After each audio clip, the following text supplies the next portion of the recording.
要如何让自己的影片质感提升呢？不会枯燥乏味。我自己的做法呢，就是多看、多做、多尝试，然后呢，去上课呀。还有什么？好啦，讲认真的。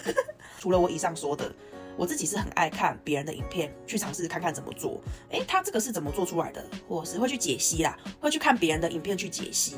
可是我觉得大家有需要做到这样吗？我就不一定。大家可以先执行嘛，可以先去拍，先去剪片，再来开始越来越好啊。可是也不一定说你要做得很精，才会有爆流量，才会有客人啊，对不对？不要想太多，先去做。